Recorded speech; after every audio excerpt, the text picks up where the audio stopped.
In this video, we're going to have a look at the bass engine.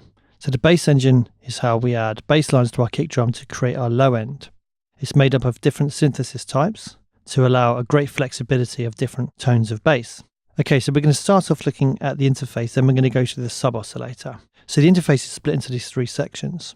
We have our main area up here, where we have some tuning options, we have our sound presets, and then we have the oscillator, modifier, and filter sections. We're going to be going through all these in great detail. The next area is a display area, which will give you visual information and will change and update depending on what we have selected. And the final area is this modulation area down here, where we can actually change the tone of the bass or modulate it using envelopes and an LFO. Okay, so when we looked at the kick engine, remember we had these preset sounds here. Well, we have the same for the bass. So let me just go to the second slot and I'll just add the filter in there so we can hear a difference. And let me just put in some notes for our bass.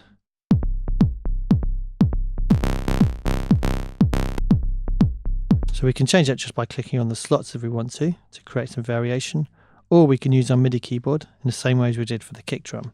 So for the bass sounds, it's C3 to G3. So you can see on my Logic display here that I'm playing C3, C sharp 3, etc. And it's changing the bass sound. So we could record in those MIDI notes and it would allow us to go from one preset to another.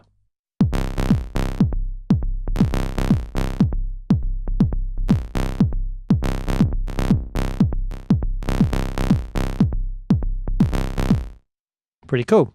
Okay, so next up we're going to have a look at the sub-oscillator. Now, as I change from one synthesis type to another in the oscillator section, you'll see here that these two parameters are changing, but there's one that's remaining the same. And also on the right here, there are three parameters that are not changing here as well, and they all relate to the sub-oscillator. Now, the sub-oscillator is an additional waveform or additional oscillator which will allow you to add in another layer to your bass. Usually this will be tuned down below the main oscillator and is often used to add thickness or weight to a bass sound. This allows us to bring the level up of the sub-oscillator. I'm actually going to tune up our main bass engine. So this tuning here will actually tune the bass engine up by octave. Just while we're here, we're going to come back to the glide option here when we look at the sequencer, because it'll make a bit more sense. So now, if I play this, we'll have our main oscillator 2 octaves higher. Now with the sub-oscillator, you can hear an additional sound being added. But we can change what we're adding by altering these three parameters here. So the first one is sub-tune. Now this means we can take the sub-oscillator an octave lower or 2 octaves lower. Now you can hear how that adds a lot of additional weight to the bass sound. It's actually become more of a lead sound than a bass sound because it's so high up in pitch. Let's actually try it an octave lower.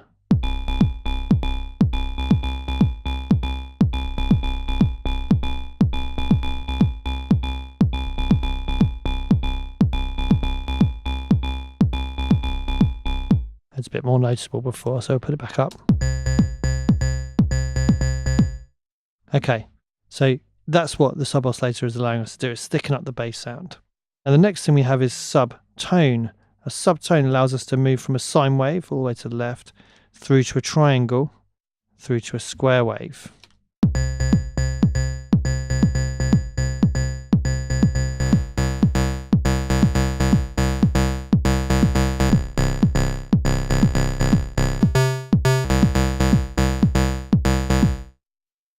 And finally, we have sub-root. Now this determines where we position this sub-oscillator. Now this is important. If we're trying to add a thicker layer to our bass sound, often we want that to be just really, really consistent without loads of effects on it and things like that, especially if it's a sine wave. So you might be looking for like a really kind of angry modulating mid-range bass with a sub underneath it. Well, in that case, the oscillator will probably be passing through modifier and a filter, other things, maybe some effects, maybe the EQ section as well. So if we put the sine wave through that as well, then we'll lose that solidity to the low end. So we can either have our sub-oscillator actually rooted post oscillator, so it will come basically at the same point as the oscillator, going through the modifier, the filter and effects, etc. It can be preamp. Now preamp means it's going to be post modifier and filter, but it's going to be pre-effects, or it can be post EQ. So you can see here that'll just be after the EQ and before the output. That means you're going to be having the waveform really in its original form without any effects on it, which means you can just have a really, really clean, clear low frequency sine wave or square or triangle without having to have the same effects that you applied to the main oscillator. Okay, so that's an introduction to the bass engine and also the sub oscillator. In the next video, we're going to start looking at our different synthesis types. Thanks for watching.